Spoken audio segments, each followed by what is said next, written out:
Oke, assalamualaikum warahmatullahi wabarakatuh. Perkenalkan, nama saya Wildan Mukmin dengan NPM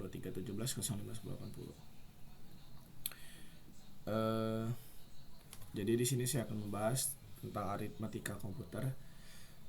Sebelum pertemuan sebelumnya, kita sudah membahas hubungan antara aritmatika dengan logika boolean.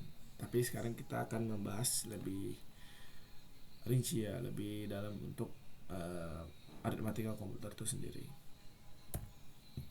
Nah, jadi yang pertama di sini kita bahas dulu definisinya ya, seperti biasa.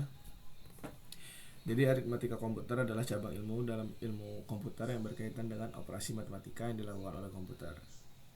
Nah, ini mencakup konsep representasi, manipulasi, dan operasi pada data numerik dalam komputer.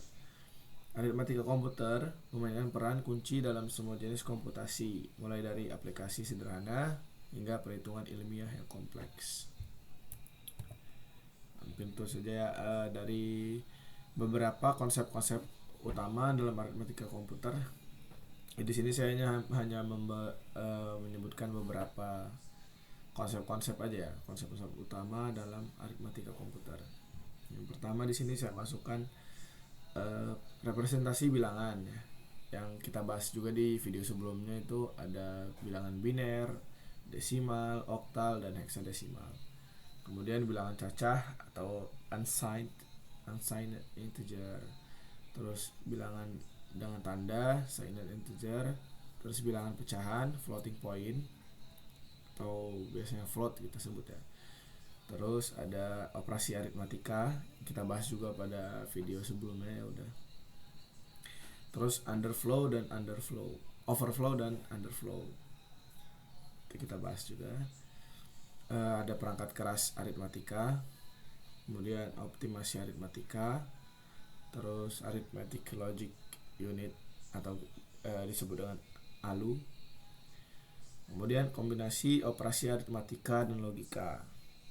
Nah, yang terakhir kita bahas di sini peran aritmatika komputer dalam pengolahan sinyal digital atau DSP. Yang pertama, representasi bilangan ya. Komputer menggunakan sistem bilangan biner yang kita sebutkan tadi ya, untuk mempresentasikan data numerik. Bilangan biner terdiri dari dua simbol, yaitu 0 dan 1, atau yang kita kalau di komputer tuh untuk nentuin on off gitu ya. Jadi kan di komputer itu tuh terdiri dari transistor ya kalau salah. Transistor, nah itulah bilangan biner itu yang menentukan on off ya. Dalam sistem ini setiap digit dalam bilangan bit memiliki nilai berbeda yang berlipat dua kali dari kanan ke kiri. Misalnya dalam bilangan biner 1011, digit paling kanan mewakili nilai 1, kemudian nilai 2, 4, dan seterusnya. Jadi kalau kita terjemahin ya yang 10, 11 ini 1, jadi 2 pangkat 0 itu 1 gitu. Kemudian 2 pangkat 1 itu 2, jadi seterusnya.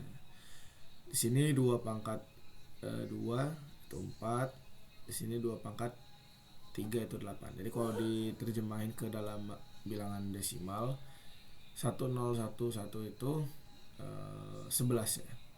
11. Kemudian bilangan cacah ya. Jadi bilangan cacah definisinya sendiri itu adalah bilangan bulat non negatif yang direpresentasikan dalam komputer. Contoh representasi bilangan cacah dalam biner ya, gini nih, 0 1 0 itu 6 dalam bilangan desimal. Nah, jadi kalau bilangan cacah ini yang unsigned integer, biasanya kalau integer itu kan sekitar 4 byte. Itu kalau salah dia kalau integer biasa ya itu dari minus ke plus juga. Jadi 4 byte itu dibagi untuk minus dan dibagi untuk bilangan positifnya. Berbeda dengan bilangan cacah ya. Kalau bilangan cacah 4 byte itu nggak dibagi untuk bilangan negatif ya. Serak lagi. Nah, ini bilangan dengan tanda ya. Jadi bilangan dengan tanda adalah bilangan bulat yang dapat memiliki nilai positif atau negatif. Nah, seperti saya sebutkan tadi, jadi bilangan integer itu dibagi untuk positif sama negatifnya juga. Sistem representasi bilangan dengan tanda ini yang paling umum adalah metode two's complement. Dalam metode ini bit paling kiri digunakan untuk menunjukkan tanda 0 untuk positif, 1 untuk negatif. Dan sisanya mewakili nilai absolut bilangan tersebut. Kemudian ada bilangan pecahan atau floating point ya. Jadi biasanya bilangan pecahan ini digunakan untuk mempresentasikan nilai yang memiliki bilangan desimal. Ya, representasi bilangan floating point biasanya terdiri dari 3 bilangan, bit tanda, eksponen, dan mantisa. Ya misalnya contohnya 2, sekian gitu lah. Kemudian operasi aritmatika. Komputer dapat melakukan operasi aritmatika dasar seperti penjumlahan, pengurangan, perkalian, dan pembagian pada data numerik. Operasi ini diimplementasikan dalam perangkat keras menggunakan rangkaian gerbang logika. Kita udah bahas juga kemarin ya, gerbang logika. Operasi aritmatika juga kita bahas kemarin. Kemudian di sini ada overflow dan underflow.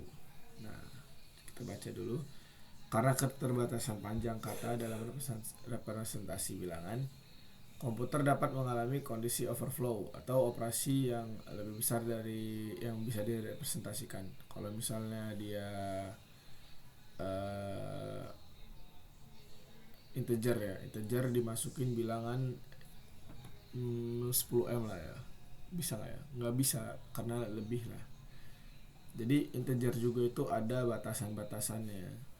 Jadi kalau misalnya kita lihat di Google itu, kalau nggak salah batas bilangan integer ya, kita lihat.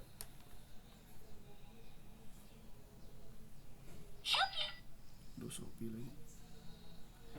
Nah jadi minus 2M ya ini, minus 2M sampai plus 2M.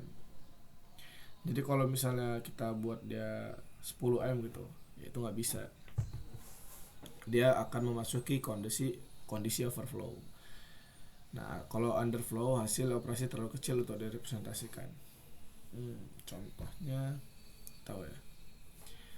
Kemudian pengolahan kondisi ini sangat penting dalam desain algoritma dan perangkat keras. Ya kalau misalnya kita desain algoritma nggak sesuai ya dengan kondisi yang harus dipenuhi gitu, ya dia bakal masuk ke kondisi overflow dan underflow. Itu harus diperhitungkan kembali ya, karena ini sangat penting lah. Kemudian ini perangkat keras aritmatikanya ya. Jadi unit aritmatika dan logika itu ALU ya, ada komponen untuk penting dalam CPU yang bertanggung jawab untuk melakukan operasi aritmatika dan logika dasar. Nah, sekarang kita bahas ALU-nya. ALU-nya mana ini? Oh, nanti. Pertama kita optimasi dulu aritmatika. Berbagai teknik optimasi dapat diterapkan dalam perangkat keras maupun perangkat lunak untuk meningkatkan kinerja operasi aritmatika, termasuk people learning menggunakan instruksi SIMD atau Single Instruction Multiple Data, dan optimasi perangkat keras khusus seperti GPU atau Graphic Processing Unit. Nah sekarang ALU sendiri itu adalah bagian dari CPU yang bertanggung jawab untuk melakukan operasi aritmatika dan logika pada data. Nah ALU ini menjalankan operasi aritmatika seperti penambahan atau namanya itu add ya. Add, kalau salah add, penambahan, pengurangan, perkalian, dan pembagian, serta operasi logika seperti AND, OR, dan NOT. Nah, kemudian ada kombinasi operasi aritmatika dan logika. Komputer tidak hanya melakukan operasi aritmatika, tetapi juga operasi logika pada data. Nah, operasi logika meliputi AND, OR, terus NOT, terus ada ini XOR juga, dan lainnya. Nah, ALU ini pada CPU biasanya dirancang untuk mendukung kedua jenis operasi ini. Jadi ini Sekarang peran aritmatika komputer dalam pengolahan sinyal digital atau DSP. Dalam aplikasi pengolahan sinyal digital seperti pada komunikasi nirkabel, ya, handphone lah, atau pemrosesan audio dan video.